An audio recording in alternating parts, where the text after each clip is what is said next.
Mire, para eso tenemos que entender qué es la ideología de género. Estamos hablando de la ideología de género y no hemos dicho bien qué es.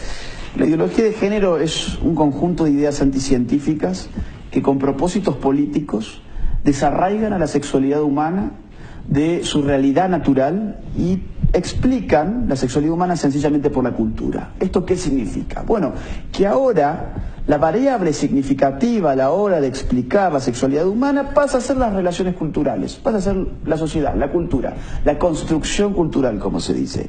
Y obviamente el antídoto hacia esa opresión es la autopercepción. Yo me libero de esta sociedad que me obligó a ser hombre, vestirme como hombre, tener el pelo como hombre, autopercibiéndome, por ejemplo, como una mujer. O, ¿por qué no, por ejemplo, autopercibiéndome como un gatito? Que es algo que ya existe en Europa, se llama transespecie. O ¿por qué no autopercibiéndome como un nene de 6 años? Que también existe. Bueno, eso es más común.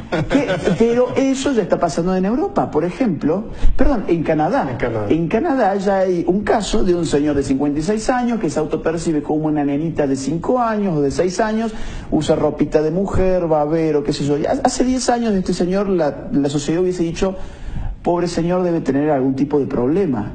Y hoy en cambio los medios ponen la noticia, bravo, se liberó, es una niña que está metida en un cuerpo de un hombre de 56 años, tiene derecho a ser incluida en la sociedad, y ese derecho incluye, por supuesto, el derecho de ir a un kindergarten, ¿no? A un jardín de infantes. Y ese señor hoy en día va a un jardín de infantes, frente a todo el peligro que significa para los chicos. Pero más allá de eso, en la filosofía misma de la ideología de género, que significa desarraigar a la sexualidad de su naturaleza, desarraiga por añadidura todos los límites, porque la naturaleza es la que nos limita. Yo no me puedo tirar del 10º piso, no por un precepto cultural, sino porque la ley de la gravedad me va a hacer estrellar contra el piso. Si decimos que la sexualidad humana no es naturaleza, sino cultura, decimos que la sexualidad humana no tiene ningún límite. Entonces, ¿qué pasa? Aparece toda esta pluralidad de géneros, que en muchos países ya se reconoce, por ejemplo, el género de la pedosexualidad. ¿Qué es la pedosexualidad? Bueno, el género que tiene su orientación hacia los niños. El sexo intergeneracional es la nueva forma, conforme a la ideología de género, de llamar a la pedofilia. En algunos otros países anglosajones le llamarán boy lovers, child lovers, los que aman a los niños. Son lindos motes para conductas no tan lindas. En Holanda, por ejemplo, los movimientos feministas apoyan con solicitadas públicas a los pedófilos de Holanda. En Holanda, en el año 2006, nació ya el primer partido que solamente pide la pedofilia. Toda su plataforma política es un ítem, la legalización de la pedofilia.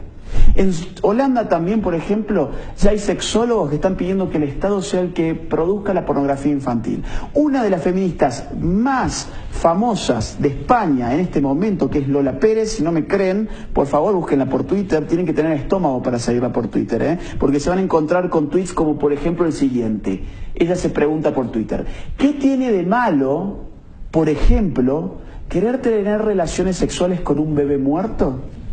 Y claro, ¿qué tiene de malo si la sexualidad queda librada al arbitrio de la cultura? Ninguno. Tendría algo de malo si hay algo de natural en nuestra sexualidad, que es precisamente con lo que barre la ideología de género. Así hay ejemplos en todo el primer mundo sobre cómo la NAMBLA, por ejemplo, es la internacional pedófila más importante que tiene sede en los Estados Unidos. Otra vez, si el público tiene estómago, entra en su página web, es NAMBLA, búsquela por Google, NAMBLA, NAMBLA, es una página de pedófilos. Lean sus notas, lean sus artículos, que todos obviamente tienden a legitimar y normalizar la pedofilia, y van a ver todos los argumentos de los ideólogos del género plasmados allí mismo. ¿Por qué? Porque, quiera sea o no, la ideología de género le abre las puertas a las peores perversiones, incluyendo la zoofilia, que ya ha sido legalizada en Canadá hace más o menos 8 meses, es decir, las relaciones sexuales con las bestias.